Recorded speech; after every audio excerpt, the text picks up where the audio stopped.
Hi everybody, my name's Alan. On behalf of the crew, I'd like to welcome you to another edition of Bridging Heaven and Earth. You know, so much has been said and so much will continue to be said, and I've said so much, and you know, a lot of you people have watched a lot of the bridging shows, and we've been doing them for a really long time, Earth time now. And the message is really ultimately always the same. The message is always about us coming together as a human species, as guardians of this extraordinary planet, to be in a state of service, to be in a state of healing, to be in a state of love, to be beings who are truly love in motion and creatively and collaboratively doing our actions as brothers and sisters. And so much of what goes on this planet is not about that, is not rooted in that, is not centered in the experience of truth, of love, of connection, of what we call the oneness, dedicated to the oneness, dedicated to that experience of truth. And we know at some point in our being, at some point in our life, at some point in probably every day, each one of us, no matter what path we seemingly are on and what seems important to it, what seems part of our busyness of every day, that there is a deep, abiding, unconditional love and connection between us all, between every animal and every blade of grass. And that knowing, again we know, has to grow, has to be made manifest, has to be realized on this planet at this time. Because in a sense, the time is running out. The time is running out because the disharmony that has been manifested for so long is creating circumstances where it is our destiny and our job and our service to be here now and to be part of the healing, to be part of the healing of this incredible planet and its growth into a member of a galactic experience of love.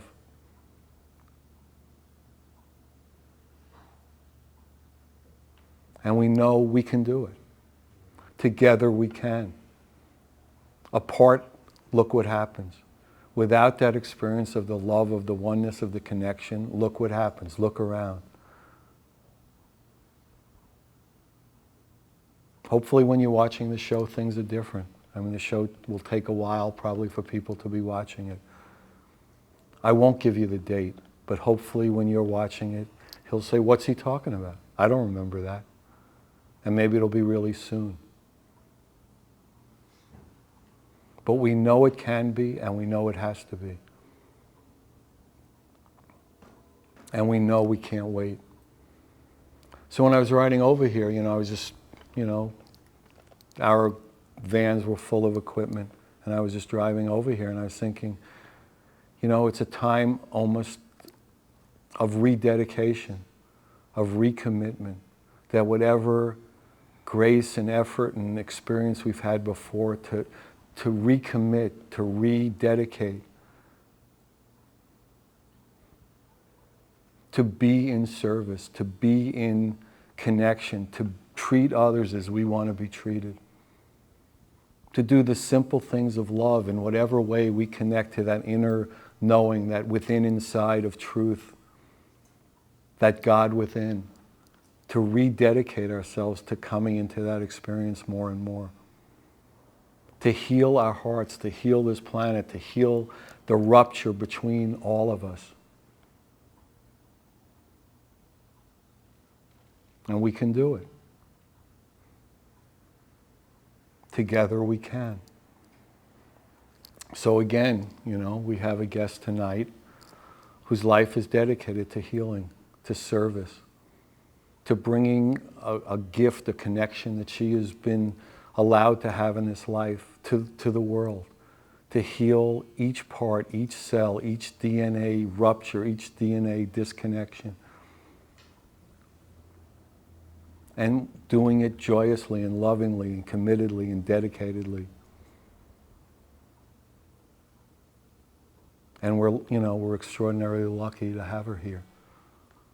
Vianna Stibal is an extraordinary healer, an intuitive, a spiritual teacher. She's an artist, she's a writer. She founded ThetaHealing, which is spreading across the world really now. And so many people are coming to experience ThetaHealing and its gifts and its abilities and its love and its connection. And it was a gift she was giving that she's offering to the world. And she's committed to spreading that gift and that healing wherever she is called openly and lovingly to share it. And we have music videos as we normally do, and tonight they're the first time shown probably on television or on the YouTube of an unbelievably gifted and joyous musician, singer, who's going to be a guest on one of the future bridging shows coming up pretty soon. Just an amazing being and an amazing musician. So we have 2 videos of hers. And as most of you know, we're in the middle of this, again, healing acupuncture art project that came as a dream, it came as a vision, as a healing, as an acupuncture for the planet.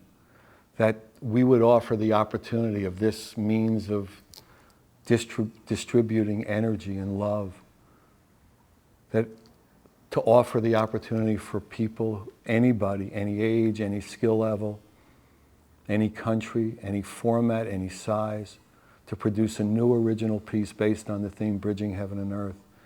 And literally we've received well over 200 pieces from all over the planet that are so powerful and so beautiful and so dedicated and so committed and so joyous and so loving. And you'll see 2 tonight. And everyone, join us, be part of it. It's a part of a healing, it's part of an acupuncture. It's just a matter of intent to share that, and then we put them on the shows, as we'll do 2 tonight. We'll put them on, we do art exhibits. We have one actually in the facility we're shooting at now with probably 25 pieces of art from all over the world. And please go to our website. Heaven to Earth Art is our art project website. Go to that site, look at some of those pieces, look at some of the art from all over the world. And come, join us in intent to heal, intent to come together, intent to collaborate, intent to be collaborative, intent to heal, intent to be in love. So join me in a short meditation. Oh, the two pieces are by Marty Jackson and Julie Rose Clark. Marty is from Texas and Julie is from England. And literally the pieces are coming from all over the world. The pieces on the next show, one is from West Virginia and the other one is from a Polish woman who's now living in Germany. I mean, if you go to the site and go picture after picture, artist after artist, your mind will literally be blown. I mean, the power and the love of it is so extraordinary. So join me in a short meditation, then we'll have the first WA video, and Vianna will be with us, and it's just an opportunity again. So please join me in a short meditation.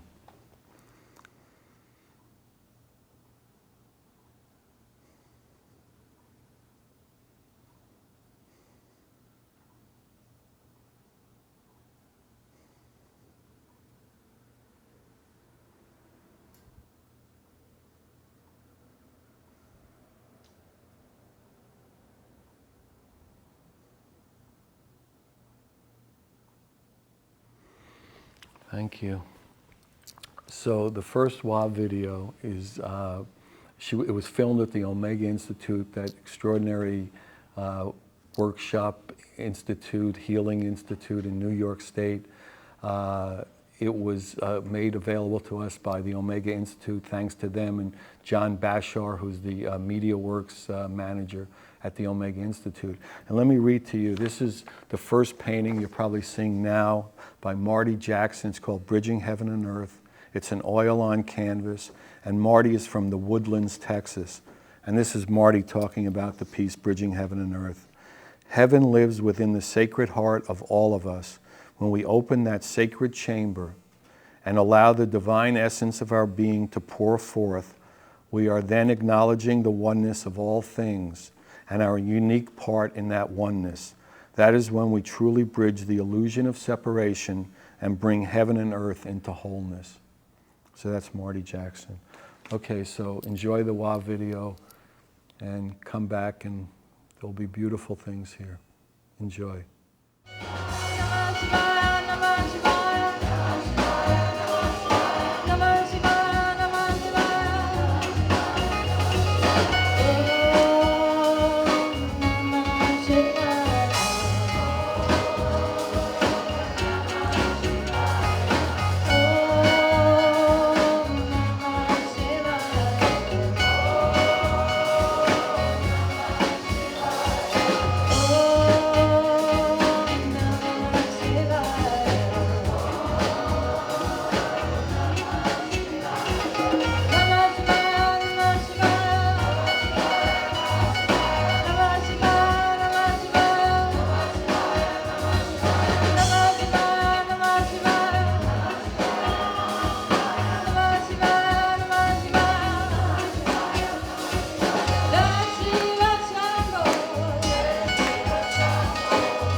Oh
welcome back. So yeah, that was a beautiful video from Wa. Thank you, Omega Institute. It was Namah Shivaya. You'll hear another part of that a little later on. And the picture you're seeing in between Vianna and I is Marty Jackson's Bridging Heaven and Earth. Just an extraordinary, again, part of the art project. Everybody's welcome. Intent to heal, intent to do acupuncture. Please join us. It's beautiful. So welcome. I'm so glad you could be here. Cool. It is cool. So everybody's probably interested in, theta healing and how you came to it and what it does. What is it? What is it? What is it and what does it do for people? Go. Where do you want me to start? How about the beginning? Okay. Well, I live in Idaho. I live in Idaho Falls, Idaho, and I actually was doing readings.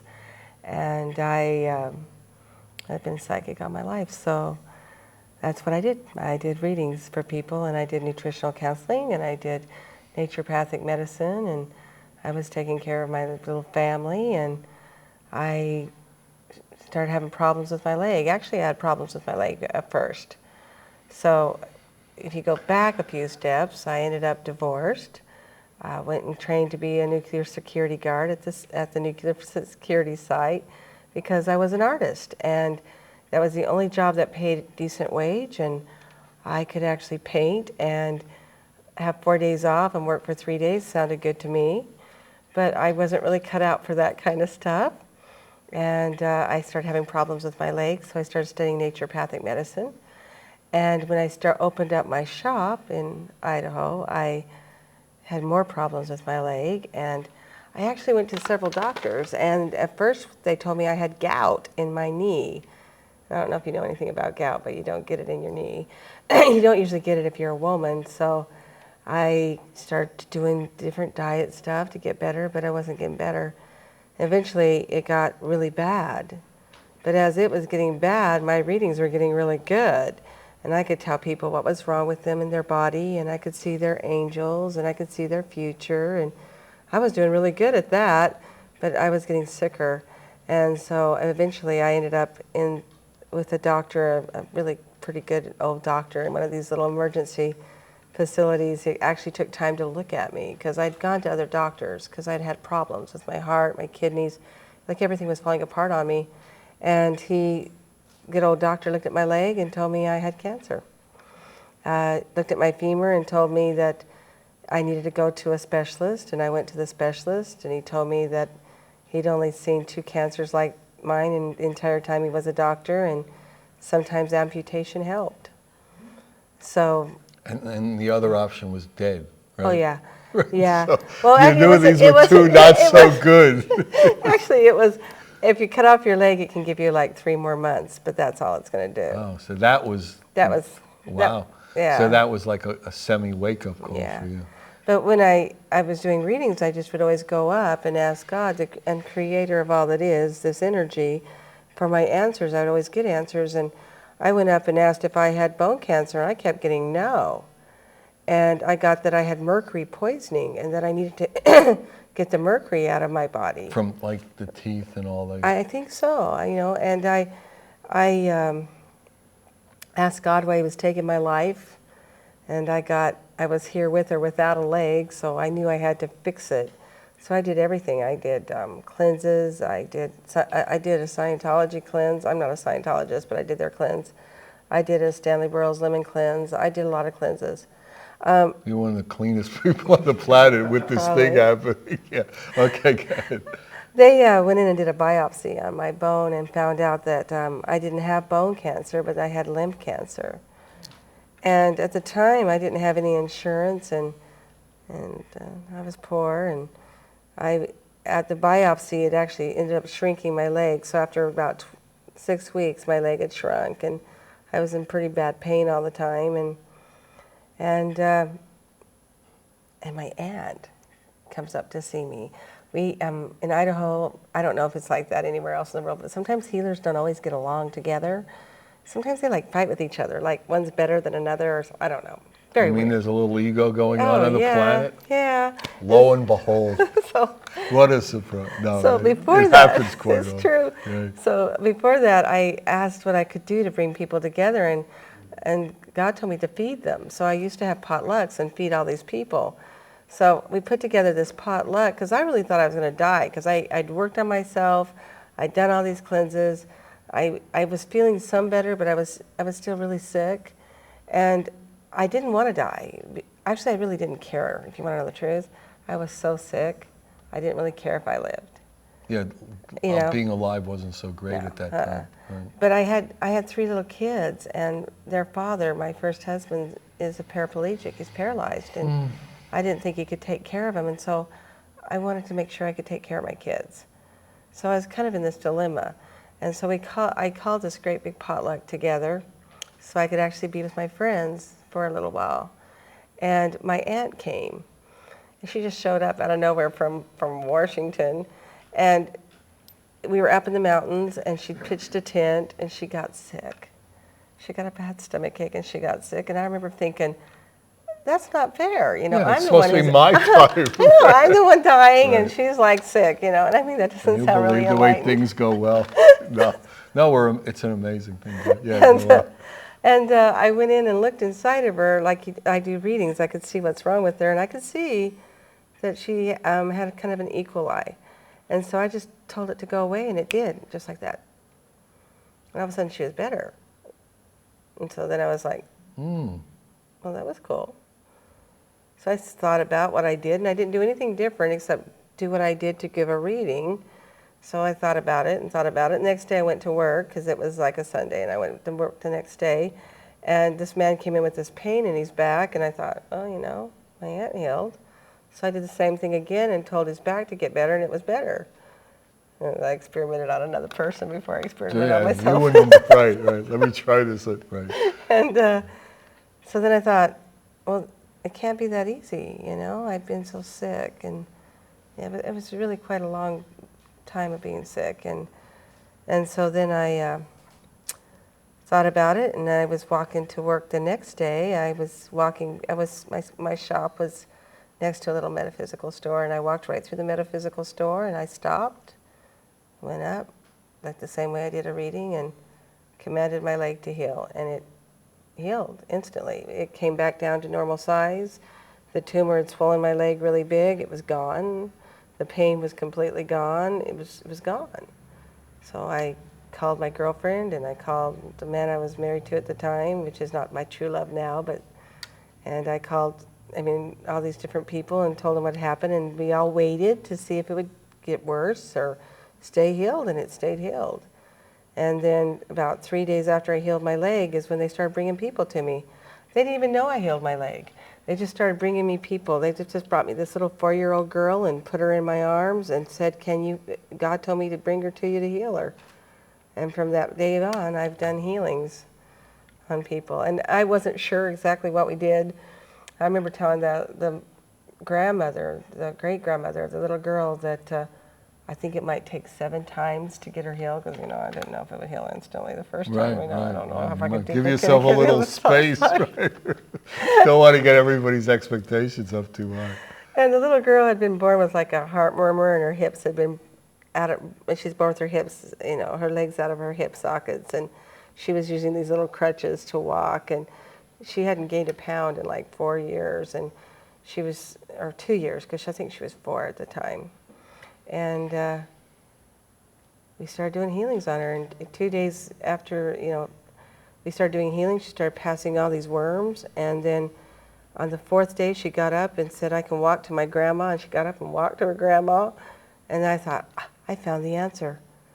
All you got to do is you got to go up and ask God, and God will heal it. And so people started coming to me all the time, and I started teaching it. I was already teaching classes, because when I opened up my shop, I was really good at reading, so people would ask me to teach them what I was doing. I was like, I'll have to figure out what I'm doing, but I've kind of figured out. So it was extremely natural to you. There was no technique that you learned. No. It was part of what you were made to do. Right. Part of your. Right. Well, really, makeup. what happened was the first person came for a reading that I was actually going to get money for. So the first thing I did was like, oh dear God, please, dear God, I've got to feed my kids. You got to help me out here. And so what I had found out, what I was doing was I was raising myself above my space and going up and saying, God, Creator, or however you oppose the Creator energy of all that is, this is what needs to be done, take care of it, and I would get all the answers that I needed. And it was, so that was all I was to teach it. But when I got my leg healed, I realized, because at the time I was actually married to a hypnotist, so I understood a little bit about theta waves and delta waves. And so I had a friend of mine build us an electroencephalograph, and we found that that little technique of just going up above your space would bring your brain to an alpha brain wave, and if you said Creator or God, your brain would flip into a theta brain wave. And which is something that people do when they fast for long periods of time, or right when they go to sleep or in their dream state, they're in that wave. And it takes a long time to get in that wave, and we could do it in like 10 seconds. So then they came and started learning. And then people started coming all the time. They were so sick. And I would reach out, and some of them would heal immediately, and some of them I would get, well, they believe they should be sick. And at this time, it was 15 years ago, at this time, the things that I was learning, I was married to a hypnotist. I did know some stuff about hypnosis, but the person I was reading was Joseph Murphy and the power of the subconscious mind, and that you could change your mind and your power of your mind. And I'd reach over and touch people, and I'd hear things like, they believe they should be sick, or it's in their genes, or it's something from another time or place, and I just felt like I couldn't do anything about that unless I did hypnosis or maybe some neurolinguistic programming or something to actually help them pull out. Because, I traded with a lot of great healers, different things. And then one day I got told, go up into theta and pull the old belief and replace it with a new belief. And we did it with genetic things and history things. Like if I touched somebody and they had leukemia and I'd hear it was genetic, we would go find out what belief they had that was keeping that sickness to them. And over all the years, I found that people had lots of negative beliefs that would pull sickness to them, but it was a lot of times it was the positive beliefs. The sickness was actually doing something for them. It was fixing their family, it was bringing people together, it was making them look for God, it was doing something. So we started digging for the bottom negative beliefs, because beliefs are stacked on top of each other. So we started digging for bottom beliefs, and things would change. I remember when we just started doing, just as we were just coming up with changing beliefs in a theta wave, because we know we can change beliefs. People have been doing affirmations forever, and after 30 days, some beliefs change, but these people were like dying, and they didn't have 30 days. So this little boy came to me. He had colon cancer. It was everywhere. I went in and saw it. I thought he was dead. And I believed so much that I couldn't, there's nothing we could do about it, but I could see he hated his father. He hated his father.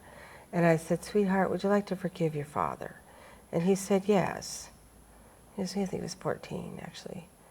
And I went up and I pulled I hate my father and replaced it with forgiveness. And the next day his mom called me up, she's just crying. They couldn't find none of the colon cancer, it was all gone. And then we went, well, there's something here. So once we started doing the belief work, I started training people how to do it. And that's what I do. I train people all over the world to find beliefs, for every sickness, including poverty. Any sickness or anything that you want to change in your life, you could change by going into your space and pulling a pattern, a habit, a belief, pull it and change it without losing what you learned from it, without losing the memory or the good things you learned, but just change a pattern, a habit. And it's been really remarkable to see people heal from that. And now that's what I do. I train people not only how to do it, but I also train people how to teach it. Because the only way you can keep truth on this planet is to spread it, not to keep it secret, but to spread it. And so we've got about 2,000 or more teachers now throughout the world, and thousands of practitioners in Theta Healing, and we wrote some books. You can learn it from the book, and I believe everyone can do it. But I do believe that we have a unique technique that actually teaches the brain how to connect with the oneness of the energy of all that is, and really let you know you're connected.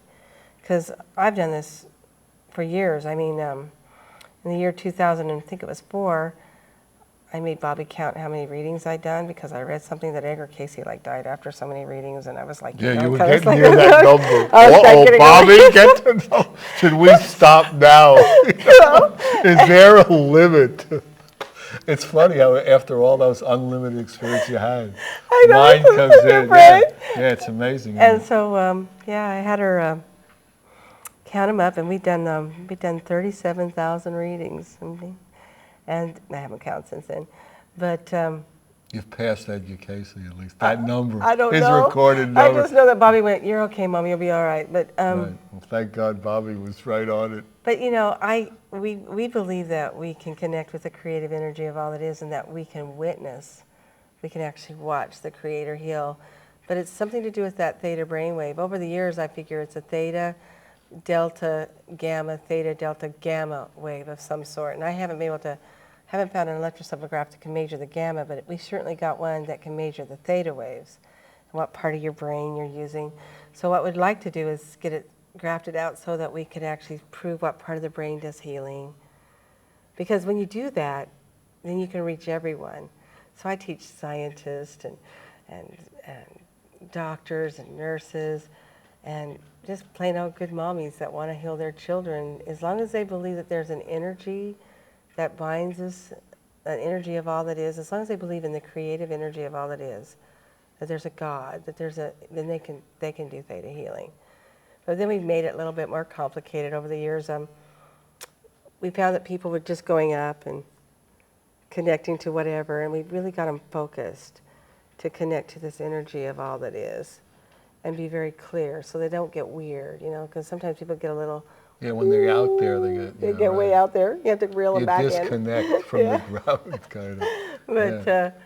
So we found a way to keep them really focused. And so we do funny things. Me and my husband, we go and get rid of spirits from people's houses. It's really quick and easy. And we still do the fun stuff, but, it's really nice to watch people heal. And I've watched some amazing things heal. And it still has the same amazing excitement as it did before. I was telling you, I healed my car. It's pretty cute, yeah. So, I mean, what you're saying is that, in essence, the unlimited, we need to tap into the unlimited quality, the oneness quality. And once we tap into that, then... Right. And the key here is that our brain just can't be told tap into the oneness quality. It has to have something to do. So what we do is we take it into a deep theta wave and we give it a destination. And then that opens up the brain the true possibility of connecting to oneness. I mean, even as we sit here, I can feel everybody in here's heartbeat. I can hear them. I can feel them. I can feel the trees and the grass outside, because you're in the state where you're really connected, but you're not overwhelmed. Sometimes psychics are connected, but it's almost too overwhelming. And sometimes just teaching them a simple technique can change their world. And I think that healers have used this brainwave forever. I think the shamans have, I think they have, but actually being able to say, this brainwave is what we are reaching, makes us step out of the secret corners of being a healer and into the world of saying, look, we can help you feel better. We can take it and change the pain in your body. And the pain in your heart. And your heart's huge. Right. We found a way to actually get rid of, in my opinion, the world according to Vianna. I think that when we're born onto this planet, that we pick up all the sadness in every battle, every mother that's lost a child, everyone who's ever experienced the pain and devastation. I think we pick up their sorrow as we go through the birth canal. I think we carry it in our hearts. As a human being. As a human being. And I think that psychics or intuitives or the people that have this desire to help humanity for some reason, That's their probably job true. and their destiny. We carry that, and I think that there's a way to get rid of it. So we came up with an actual exercise that clears that sorrow out of the heart. Because in my opinion, you can't heal the earth if you're too busy crying over it. Right, absolutely. I think it's going to be healed with joy and laughter and love and gentleness, and just being able to teach people how to really feel that connected to oneness has instantly, they'll leave class. I had one of my students go home and heal his sister's 2 autistic children. I know, it's amazing. We'll come back to some of this. Let's have the second WA video, which is, again, Namah Shivaya, filmed at the Omega Institute. But let me read you about this painting that you're seeing now. It's from Julie Rose Clark, Death to the Old Paradigms. It's an acrylic on canvas. And Julie is from Based Hebden Bridge, England. So this is what she says about Death to the Old Paradigms. This painting is to remind us not to dwell on the crucifixion, but to focus on reincarnation and the fact that there is no real death. We live on. We live on. Okay, so Wa's incredible video. Here it comes. Enjoy.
Hi everybody, welcome back. So that was Namah Shivaya, the second part of that by Wah.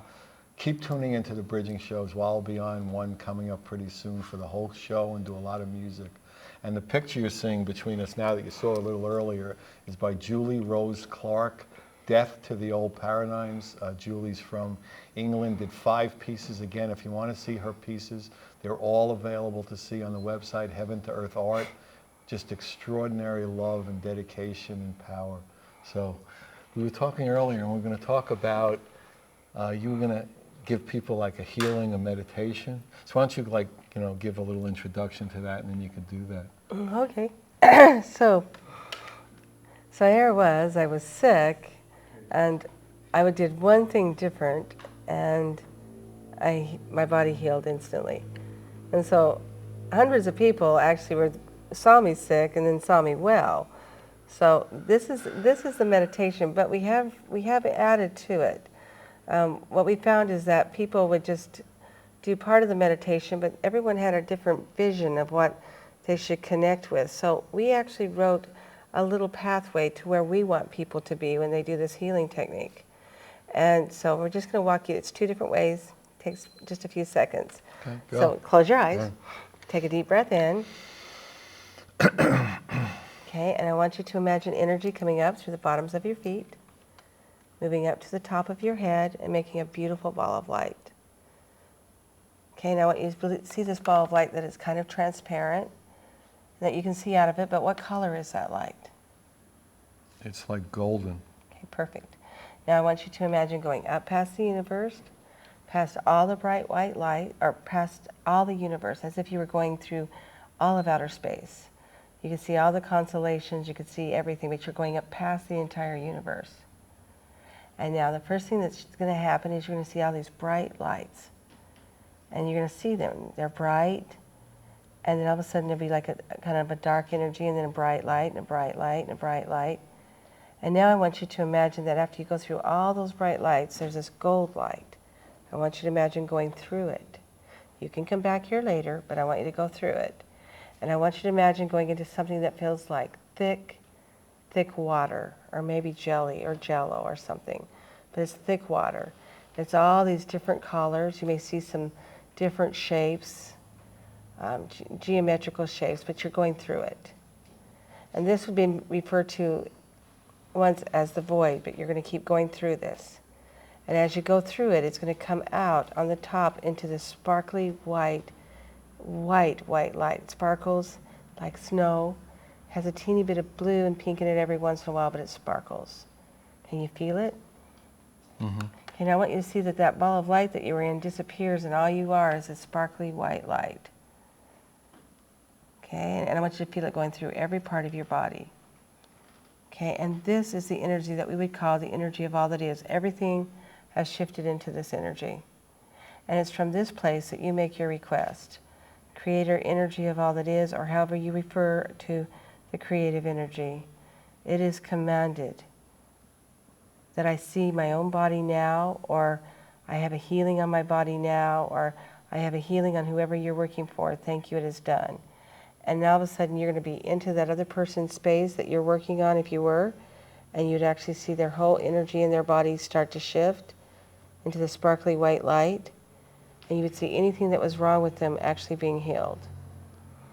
And then you would go back into your space, kind of back to that sparkly white light yourself. So just imagine that you're back in that sparkly white light. Okay. Take a deep breath in. Now open your eyes. Okay? That energy just told your brain that there's more than just the universe, that there's more than just a place where amazing masters and beings that live, but there's the laws of the universe, that thick jelly-like substance, and that there's an energy that everything is made from. So really I connected you to the energy of all that is. And some people would call it in different religions the One. Some people would call it maybe even the Holy Ghost in some religions, but that moment you were really there, your brain waves would go into a very deep theta wave, and you could actually watch a healing. There's a second way. You want to do the second way? Sure. Okay, take a deep breath in.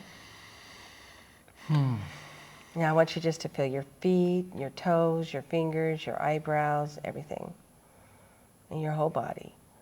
Now I want you to imagine that you and your chair are sharing energy. You are your chair and your chair is you. You can feel what the legs feel like and the arms feel like. Good. Now I want you to imagine that you, your chair, everybody here in this whole room, everyone here in all of California, everyone here on all the planet are all sharing energy. In fact, you're sharing planet with the whole planet Earth. Now I want you to imagine that you expand out to the entire universe. And as you expand out to the entire universe, I want you to imagine that you've suddenly become part of these bright lights. And I want you to imagine that you become part of this jelly-like substance. And all of a sudden you're back to that sparkly white light, but everything changes to that sparkly white light. And as it changes, you can feel it go through every cell in your body. Now take a deep breath in and open your eyes. That little teeny meditation takes you very deep into the brainwave we want to obtain for healing. It tells your brain certain things. First of all, a lot of people go up and they connect with these masters on this, what we call the fifth plane. They're spinning at a very high vibration. So we believe that in ThetaHealing that there are 7 planes of existence. First, when the molecules first form solid material. Next, when they form the plants. Next, when they form the proteins. And then the spirit world, which is like the 4th plane. And then, which vibrates higher. That's why you can't always see it with your eyes. And then the 5th plane is where the masters are. They can create. They use this energy of creation all the time. They vibrate very high. And so to be in that energy all the time is kind of hard on your physical body. So a lot of times healers tap into it and then they kind of can't hold that vibration forever. Their little bodies sort of feel it. And so there's another one called the laws of the universe when you start tapping into light and music, things like that. And then there's another place where everything is made. And that actually goes back to the very beginning of an atom. It's called the energy of all that is. It's actually the protons and neutrons. And if you connect with that energy, your body can go anywhere. So that means that once you connect to that energy of all that is, you can go and talk to the masters without getting exhausted. You can go and work with the 6th plane energies. You can go and work with the spirit realm, but you never get exhausted. But in this energy of all that is, you can have instantaneous healings. It's my belief that all the energies heal. There's the right mineral, there's the right vitamin, there's the right protein for every sickness. I believe the spirit world can heal. I believe the masters can heal. I believe the laws can heal. But if you use that energy of all that is, you actually discreate sickness and recreate health. And it's in a fraction of a second. So instead of gradually getting better, you can get better instantly. And that's what we teach our students, is how just to do that simple meditation and how to take it a little bit deeper, like changing maybe a belief that keeps someone sick. Because maybe they feel like they'll pull their family together if they're ill. If we teach them that they can pull their family together without being ill, their body will get better. And it's just that simple technique that can change their life forever. And I know it sounded so simple, it sounded so easy, that it almost got missed. But in reality, that's the technique we're teaching these people that have these instantaneous healings. Just like magic. Kind of cool, huh? So if you just actually practice that meditation, even if you wanted to, even for like 5 minutes a day, your body would start to get completely strong and healthy. Because you're just, instead of being separate, because we believe, for some reason we think our body is separate than the creative energy of all it is, and it's not. And what that little meditation does is we think we're separate, right, as everything. As everything, but we're not. And this little meditation brings you into a realignment that, we're not separate. We are sparks of God, and we're all unique and special, but we're together. And it just makes a whole mental shift. Mentally, it teaches you that there's more to the universe than what you think. It teaches you that you have the ability to actually just become the molecule itself. And it also does something amazing. It works. Oh, theta wave, nice stuff, all cool stuff. That all sounds great scientifically, but I'm going to tell you, there's nothing like watching somebody heal like that. It's just all of a sudden you just know that we're part of something really divine and that we're part of God. But, you know, the creative energy of all that is. I say that with lightness because on the fifth plane, you know, I believe the ascended masters are, which use this energy to create all the time. And so I just think that the energy of all that is something we can tap into. And it's pretty phenomenal. We've taught artists and writers and people how to do the technique, and it's simple and it's fun and it's amazing. And would you say that, in essence, the more you tap into that and the more you recognize that that's what you are rather than what's on your birth certificate, where you were born, all those other identities you have, that starts a momentum of a healing process of the whole being? I think so. I think that you finally realize that you're really something really amazing, significant. You know, ego just starts to disappear. I keep thinking if they do it long enough, that we'll actually become aware that we're part of everything that is, and we can be kinder to each other and nicer to each other. How could it be otherwise if you're having that experience? I don't think so. And I know that people that have done it as once they learn, and there's so many amazing people, they bring their magic with them, that they actually start using their brain. So I have my brain charted on electroencephalograph. I'm using both sides equally, and I know that their brain starts to do amazing things that would not normally happen just because they're expanding. I think that they're triggering their pineal and their brain into being who they really are. And I believe that it's making a huge difference on the planet. You know, theta means a brainwave, but it also is a Greek letter for soul. And so I think really the name would be soul healing if it had another name. But I think we've done this before. There's nobody I've ever taught in class that can't do it. And I think, you know, either this is the easiest thing to teach in the world, or our spirits already know how to do all of this. And we're just coming together for great big family reunions. Right, and just to remember. And just to remember. And play together. And that's the key word. The word is always play. If we play, and if you're excited and you're having fun, then people heal. And if they're like really serious, then they bring their, you know, and the healer brings their fear. You know, the Creator told me that we actually, the healer, witnessing the healing, because, you know, the Creator does it. We just get a chance to witness it. But we can influence the healing about 94%. That's because of how we believe it can be done. But that extra 6%, the person has to want to heal. They don't have to even believe in God. I had this woman come to me once. She had she had melanoma all over her brain. Cutest little thing. Absolutely, positively had no idea who I was. I was really in a hurry, so I grabbed her hand, set her down, and just went in and did a healing on her. They all disappeared. All of the melanoma disappeared out of her brain. And I hear her talk to me later. She's like, you know, Vianna, I didn't even believe in God. I didn't even know what you were doing. And quite frankly, dear, I thought you were a little crazy. But she healed completely. Just boom, completely healed. Because she just really wanted to be healed. Let me ask you something. I mean, how does that work in terms of, you know, healings have happened in the past. They've happened, you know, instantaneously in a lot of different ways. But if the energy that brought them into being, the disease that brought them into being, you know, it'll be like squeezing a balloon. So the melanoma will leave here, and, you know, it'll find some other weak spot in the human body. Oh, good. Yep. You know, she ended up, you know, she did go have to do it again. We had to start changing some of her beliefs, because I don't believe sickness is actually bad. I think it is a little warning signal that we get as divine sparks of God that says something's out of aligned in our life and that we need to realign it. Yeah, and something's disharmonious, disease. And it's a feeling, an emotion. And so what we do is we go in and we start doing what we call belief work and dig for it. And sometimes it's not just in the subconscious. Sometimes it's inherited by our lovely ancestors who were very kind to hand us down beliefs that, you know, which are, you know, past life beliefs can be ancestral beliefs as well. And then we also have history beliefs. The belief that diabetes is incurable is a history belief. And we start digging for the bottom answer. We find the answer, change it, and change another way for them to learn this, and the disease is gone forever.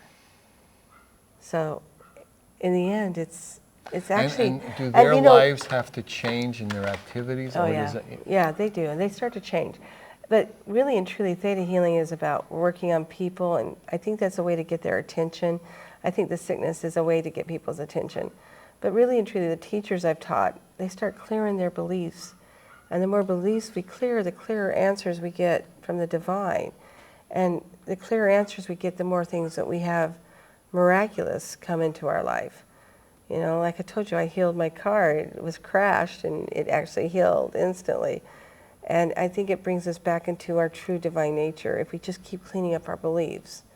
You know, and over the years, I've healed myself from cancer. And I told you a few years ago, they told me I had congestive heart failure. Well, I don't. I healed that.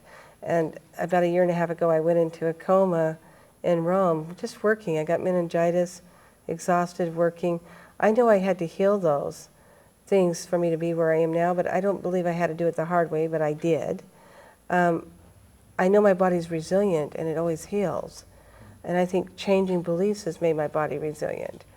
You know, people ask me, if you're a healer, why do you get sick? And I'm like, you know what? I'm a person. I'm still a person. We're in a human body. And I am cleaning up, and I am getting stronger and stronger and stronger. And I have time. You're doing fine. I have time. And amazingly enough, we're coming to the end of the show. So we've done it. I talked really, too much, did I? No, I think it was really perfect. And really, I mean, people have heard me a lot of times, so you're doing great. So if anybody wants any information on Vianna, the art, call me, Alan, 805-687-2053. That's Alan, 805-687-2053. Good night. We love you. God bless you. Thank you.